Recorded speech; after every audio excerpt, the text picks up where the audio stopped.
pollution-less Diwali for India's capital. Top court bans sale of crackers this Diwali season. India is divided on the merits of cracker ban.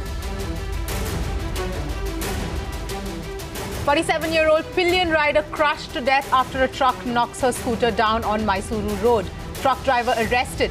This is the third death caused by a pothole in Bengaluru in 1 week. Nigerian national tied to a pole and brutally thrashed by neighbors after he was accused of theft. Sheer racism or mob justice? Should this be acceptable?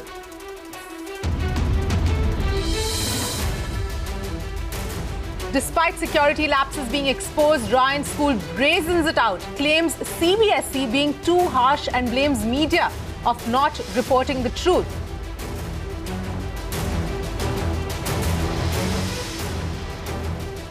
Concerning rise in deaths due to swine flu in Maharashtra.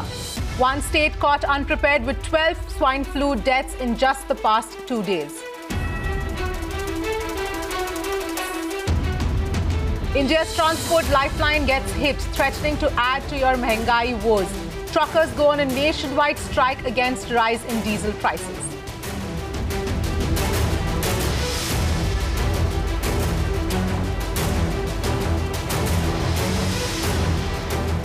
Thanks for tuning in. You're watching The Big Story with me, Avni Raja. Let's go straight up to the big story that we are tracking at this hour. Now, a month ago, 7-year-old Pradyum Thakur was found murdered in his school's washroom. The horrific killing in one of India's top private schools, Ryan International, sent shockwaves across the country. While the incident happened in Gurugram, it's left a deep impact on parents and children all over the country, raising the question on if children are actually safe in their schools.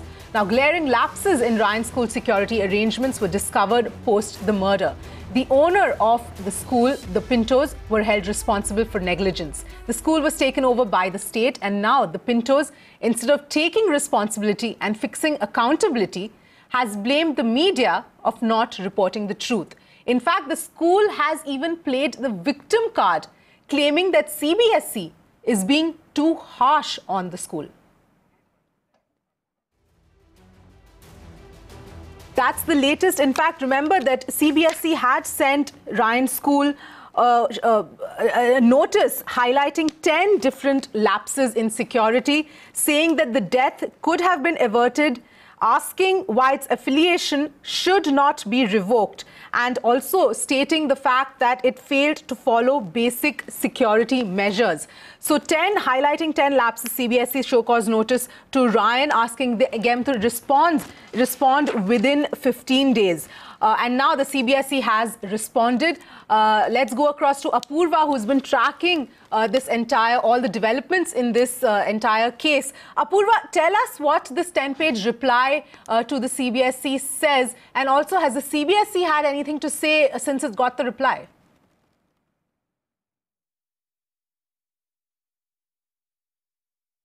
Well, Avni, the CBSE had issued a show-cause notice to the management of Ryan International School, Bonsi area of Gurugram on 16th of September following the gruesome murder of the 7-year-old Pradyuman inside the school premises. And in that show-cause notice, they had categorically pinpointed various lapses and in fact gone ahead to say that the Ryan management is guilty of not having performed their duties to the best of their abilities, because of which a young child's life has been lost. And following this, after 2 weeks, the Ryan International School, Bonsi area of Gurugram, had in fact written a reply to the show cause notice, and they have in fact gone to the extent of saying that the CBSE should not have come down so heavily on the school management. Now, in the 10-page reply that the Ryan International has written to the show cause notice, it first and foremost goes on to even blame the media and saying that the media has not, in fact, have not reflected the true and correct position of the school, and therefore the same cannot be relied upon. Remember, we had been showing the exact visuals of what is happening inside the school, particularly when it came to the boundary wall being missing, the CCTVs not being installed at appropriate location. These are some points that have been raised by not just the CBSE show cause notice, but even with the Deputy Commissioner of Gurugram and various other probe agencies who had also highlighted similar lapses in the school. Now, in that report that the Ryan has written to CBSE, it also says that because prior to this, none of the alleged discrepancies in the show cause notice has ever been pointed out earlier in any previous reports, inquiries, or for that matter any notice. The school should be given an opportunity to rectify the defects if any, and therefore the department should not have come down so heavily on the institution. Also going ahead and requesting the CBSE to withdraw the show cause notice, as there are so many students there studying in this school, and the school, it seems, has been known for its credible work. And looking at all of this, the RAN management is now requesting the CBSE to withdraw the show cause notice that it had given to the school on 16th of September.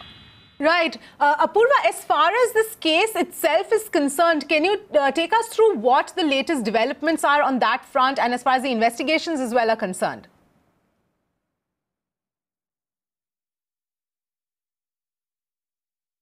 Well, as far as the investigation is concerned, the CBI is still looking at all the leads that it can gather. Remember, with the arguments that ended in the Punjab and Haryana High Court regarding Pintos getting into custody, the CBI had in fact sought the custody of the Pintos after last time, how they still never came and became a part of this investigation. Now, while an interim relief has been granted to the Pintos till the December 5th, they have been asked to formally join the investigation. While they have got an interim relief till 5th. That comes with a lot of riders, a lot of preconditions. Number one being they cannot leave the country. Number two, they have to adhere to the CBI's call whenever they are asked called for the investigation, and they have to now formally join the investigation, because remember, there are many missing points that can only be joined once the CBI questions the Pintos in this case. Because remember, it is not just Neerja Batra who had categorically said that while there were numerous emails being sent regarding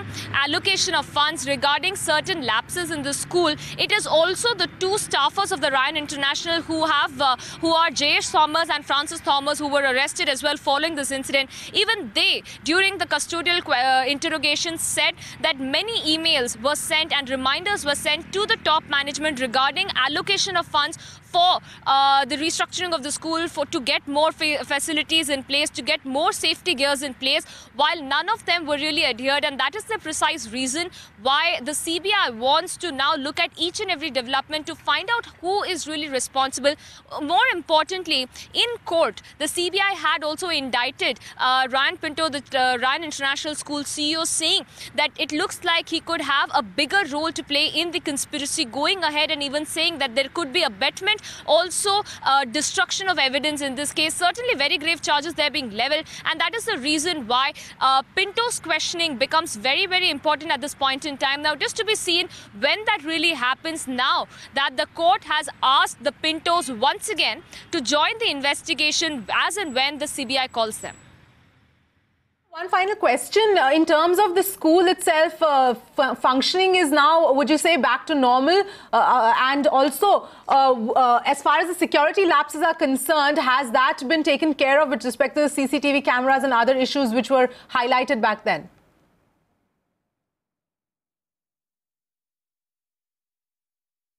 Well, the functioning of the school certainly has somehow limped back to normalcy. But then again, we are looking at many students, many parents, in fact, of the kids who studied with Pradyuman. They still do not have that confidence to send their kids back to school, primarily because they still haven't got that confidence to send their kids back to school with whatever has happened. Most of them are still looking for other schools, and because their kids are studying in second standard, they sometimes are feeling that they could afford to take a year drop and then pursue it next year with another school, because so far, Avni, they haven't got that confidence to send their kids to school after whatever has happened, and after the kind of negligence and lapses and such statements that is really coming out hasn't really given them any assurance there coming in from the school. As far as the school's functioning is concerned, now that the school is under the Deputy Commissioner of Gurugram, the day when it reopened, because they wanted to instill more confidence among the parents, a lot of security measures were put in place,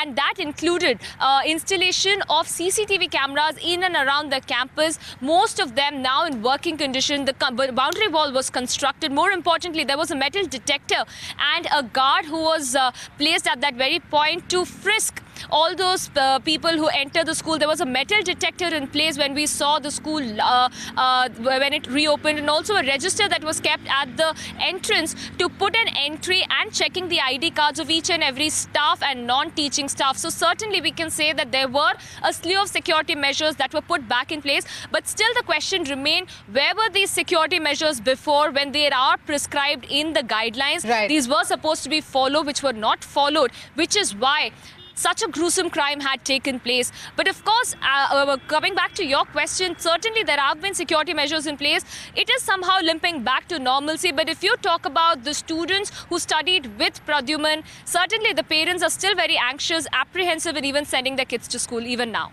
Right. All right, Apurva, thanks so much for getting us all those details. Joining me now on the phone line is Khaliqur Rahman, who's an educationalist, as well as Jayan Jain, who's an activist. Thank you very much for joining in on the phone line. Mr. Rahman, let me come to you first. In terms of this entire development now, instead of owning up and taking responsibility of the security lapses that happened in the school, the Pintos are now playing the victim card.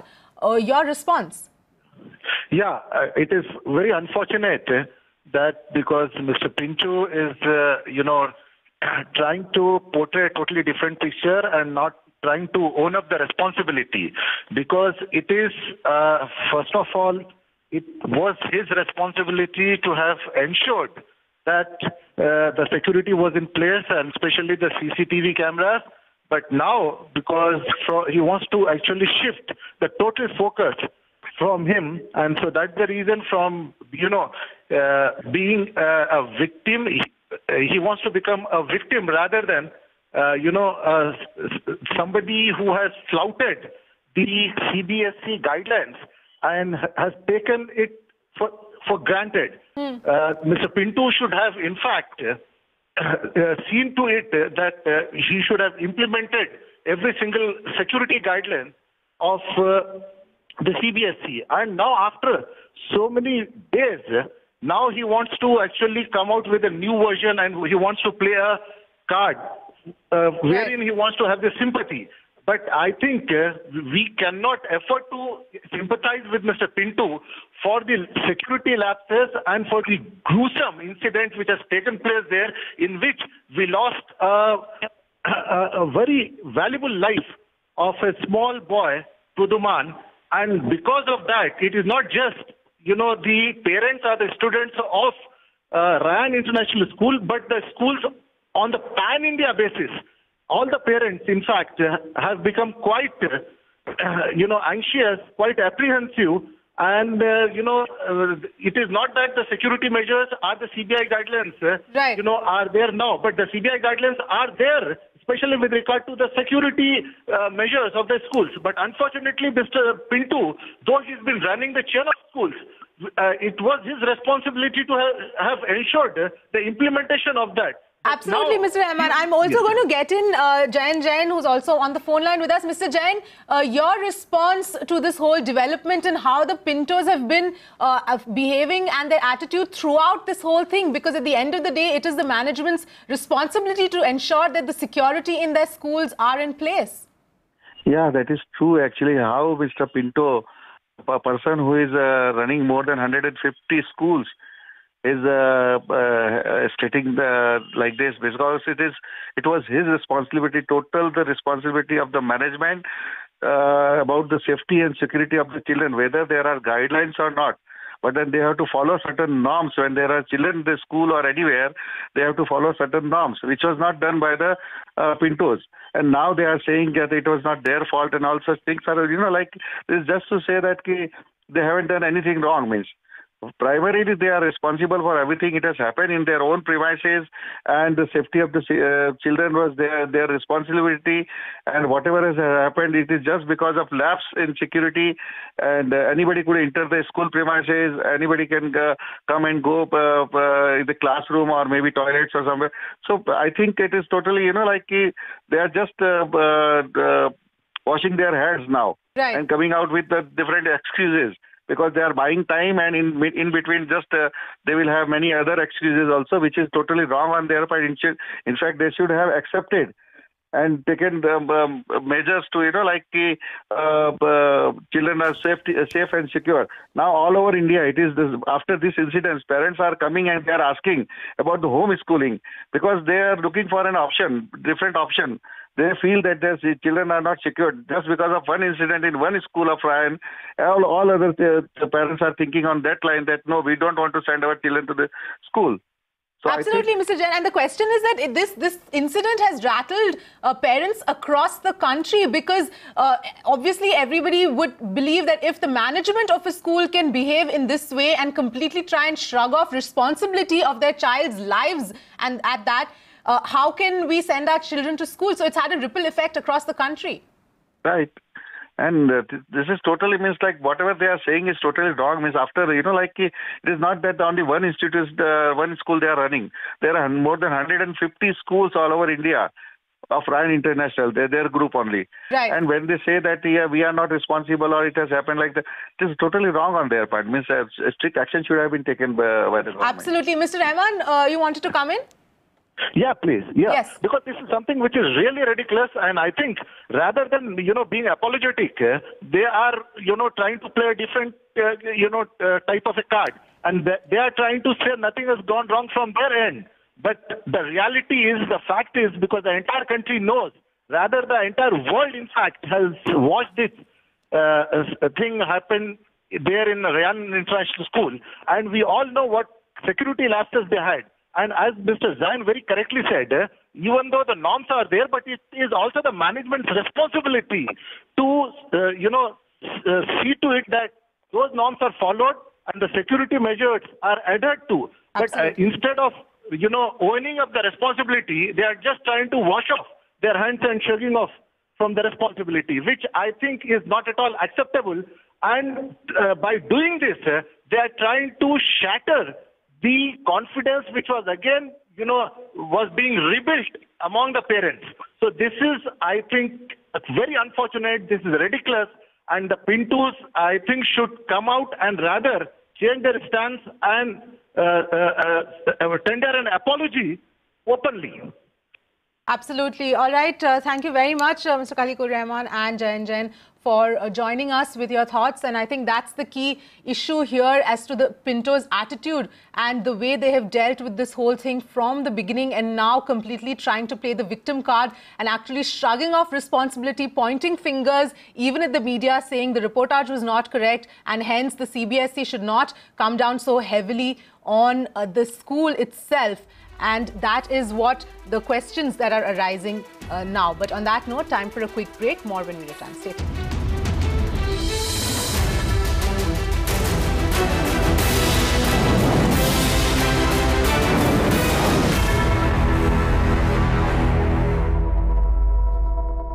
Welcome back. You're watching The Big Story. Now, for many, this Diwali may turn out to be a bummer, but many more are celebrating the possibility of a clean, pollution-less Diwali in the National Capital Region. The top court has barred the sale of fireworks for the month of October, while from November, earlier restrictions will come into play again.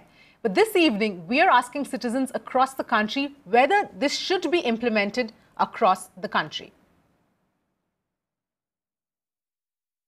The pollution element, the air quality element has weighed heavily on the top court's mind, and it has been acknowledged widely even by government authorities and also the Supreme Court today, observing as to how this is the need of the law as well, to have no sale, no bursting of firecrackers this Diwali. As a matter of fact, I'm being joined by Mr. Vijay Panjwani. He has been the linchpin insofar as this matter is concerned. He's also the counsel for the Central Pollution Control Board before the Supreme Court. We'll talk a little bit about the nuances of this order with him. Sir, at the outset, highlight for us the import of this order. See, the first thing is I'm very happy with the order, and this order means many things. This order means that the firecrackers transportation, sale, distribution and bursting, all these have been banned from this moment onwards, from 10:30 a.m. onwards. Right. And this will have enormous effect on the air quality beneficially. This order now has to be enforced. Enforcement, as we see, has been always very weak. The Supreme Court has today put up a ban on the sale of crackers in the national capital and areas around. But it is the festival of Diwali, and it is hard for people to imagine a festival of Diwali without the crackers. I honestly tell we haven't calculated the loss. We are just into the trauma or shock we are facing as of now. From the last year in November, Supreme Court has banned fireworks. For the good 10 months, we were sitting idle.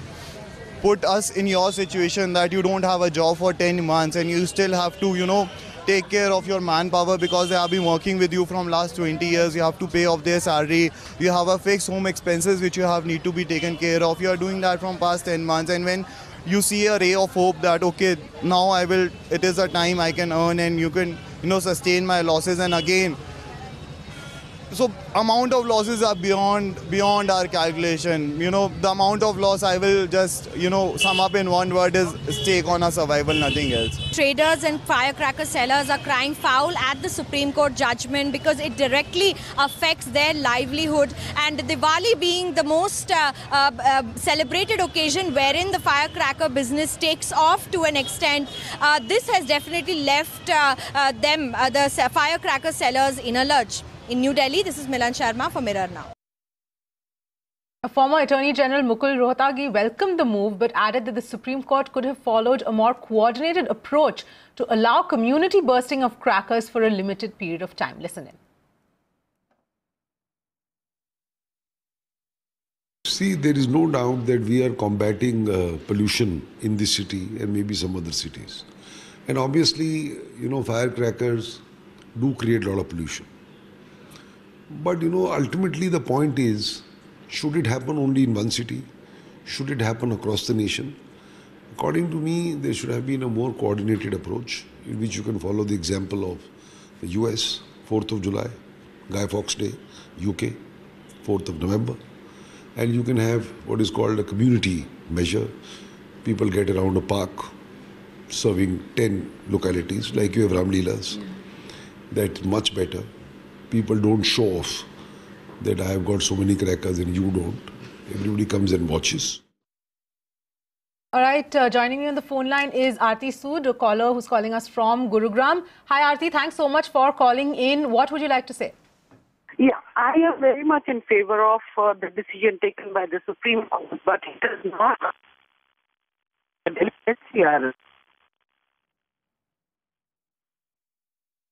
All right, I think we've lost Aarti, but essentially there seem to be a lot of mixed views coming in as far as the cracker ban is concerned. Of course, as you saw, a lot of traders and retailers completely shell-shocked by this ban because this is the time when obviously their sales happen and they run their entire, they get all their income from this limited period of the festive season. But while a lot of other people are welcoming this move and saying that the pollution level in Delhi NCR region is extremely high and needs to be corrected. But of course, the fact is that such moves are also temporary band-aid solutions, and a much more long-term view needs to be taken, and several other changes need to be brought in, which will actually have a more long-term impact and long-term strategy to really deal with pollution. But on that note, that's a wrap on this edition of The Big Story. Thanks so much for watching.